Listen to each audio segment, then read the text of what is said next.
স্বাস্থ্য খাতে। তো এটার বর্তমানে $12 বিলিয়ন বেশি হবে। কারণ বাংলাদেশে এখন প্রায় 6,000-এর উপরে বেসরকারি স্বাস্থ্যসেবা প্রতিষ্ঠান আছে।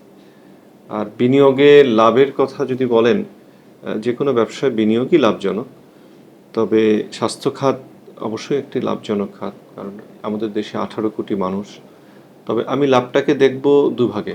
একটা হলো উদ্যোক্তাদের ক্ষেত্রে, আর একটা হচ্ছে রাষ্ট্রের অর্থনীতির ক্ষেত্রে।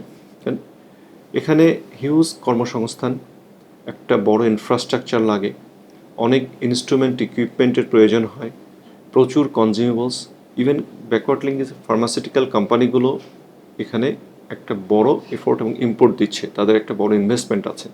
তো সেই দিক থেকে কিন্তু অবশ্যই এটা একটা লাভজনক বিনিয়োগ।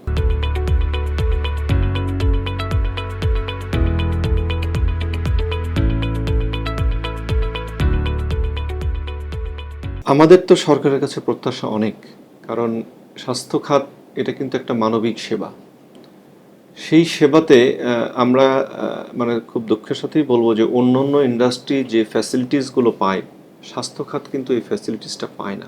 যেমন ধরেন, অন্যান্য ব্যবসায় যেভাবে কর দিতে হয় আয়কর, আমরা কিন্তু হসপিটাল ইন্ডাস্ট্রি একইভাবে আয়কর দিয়ে থাকি। অন্যান্য বিজনেসে যেমন ট্যাক্স হলিডে আছে, হসপিটাল সেক্টরে কিন্তু কোনো ট্যাক্স হলিডে নাই।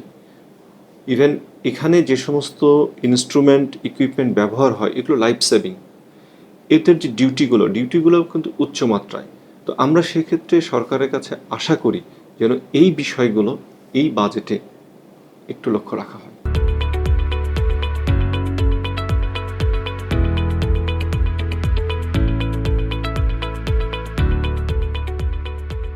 দক্ষ জনশক্তির একটা বড় অভাব আমাদের দেশে আছে।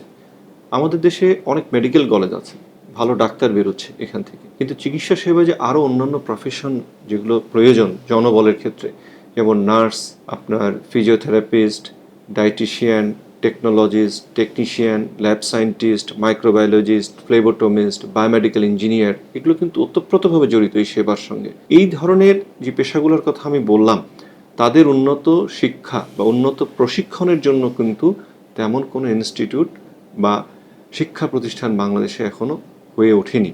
তো এই ক্ষেত্রে কিন্তু সরকার এই বাজেটে একটা বরাদ্দ বা ভূমিকা রাখতে পারে, যেটা বিশেষ প্রয়োজন এবং জরুরি প্রয়োজন।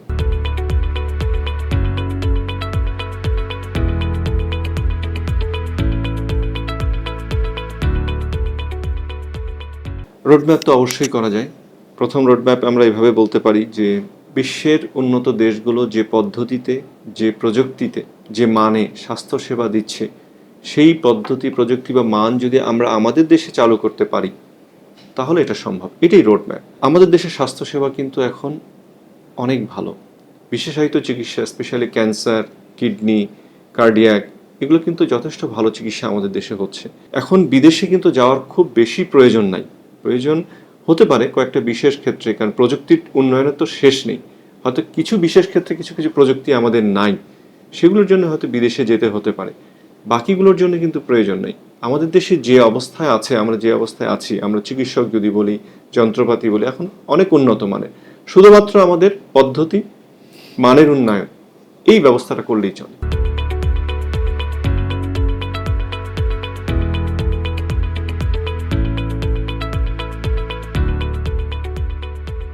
অনেক বড় একটা ভূমিকা রাখতে পারে বাজেট। চিকিৎসা এমন একটা ব্যয় যেটা মানুষের কিন্তু প্রস্তুতি থাকে না।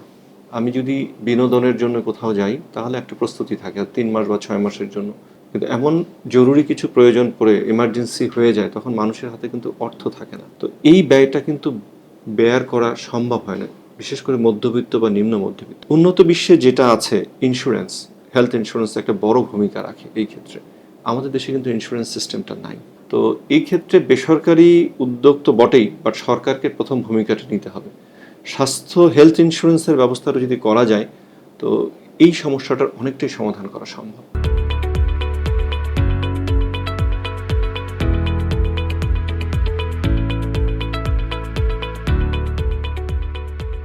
ব্যয় কমছে না, কারণ ব্যয় তো প্রতিনিয়তই বাড়ছে। কারণ আপনি দেখেন যে কিছুদিন আগেও আমরা যে জিনিসটা ইম্পোর্ট করে নিয়ে আসতাম, ডলার দিতাম 90 টাকা, এখন সেটা 120 টাকা দিই। আর স্বাস্থ্য খাতের বেশিরভাগই হলো ইম্পোর্ট ডিপেন্ডেন্ট।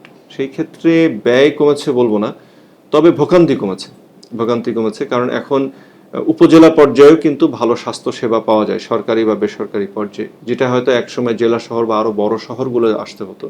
এখন ডায়াগনস্টিক ল্যাবরেটরি ভালো সিটি, এমআরআই বা উন্নত প্রযুক্তি কিন্তু এখন উপজেলা পর্যায়েও আছে। তো সেই ক্ষেত্রে আমি বলবো যে ভোগান্তি কমেছে কিন্তু ব্যয়টা বেড়েছে।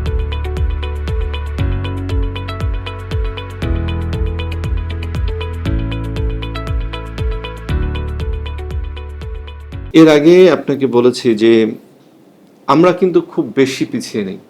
আজকে যদি আপনি বলেন কার্ডিয়াক চিকিৎসা, আমরা কিন্তু অলমোস্ট স্বয়ংসম্পূর্ণ। ভালো ক্যান্সার চিকিৎসা এখন বাংলাদেশে হচ্ছে, কিডনি চিকিৎসা, কিডনি ডায়ালিসিস বাংলাদেশে এখন উপজেলা পর্যায়ে পর্যন্ত হচ্ছে। তো সেই ক্ষেত্রে যে আমরা খুব বেশি পিছিয়ে আছি তা না, তবে প্রযুক্তির তো শেষ নেই। প্রযুক্তির উন্নয়ন প্রতিনিয়ত হচ্ছে এবং প্রযুক্তি কিন্তু ব্যয়বহুল। তো সরকার এই ক্ষেত্রে যেটা রাখতে পারে উন্নত চিকিৎসার ক্ষেত্রে, যে উন্নত প্রযুক্তি যেগুলো আছে, ইনস্ট্রুমেন্ট, ইকুইপমেন্ট, হাইটেক, এগুলো দেশে নিয়ে আসা, এগুলো সরকারি বা বেসরকারি পর্যায়ে আনার জন্য সেটা কর রেয়াত বা ফিনান্সিয়াল সিস্টেমটাকে ইজি করা, উন্নত প্রশিক্ষণের জন্য বাংলাদেশের জনবলকে বিদেশে পাঠানো অথবা বিদেশ থেকে উন্নত প্রযুক্তি নিয়ে আসা এবং সেই সঙ্গে যারা প্রশিক্ষিত ট্রেনার তাদেরকে নিয়ে এসে প্রশিক্ষণ দেওয়া, এই কাজগুলো যদি সরকার করে তাহলে আমরা এই ক্ষেত্রে সফল হতে পারি।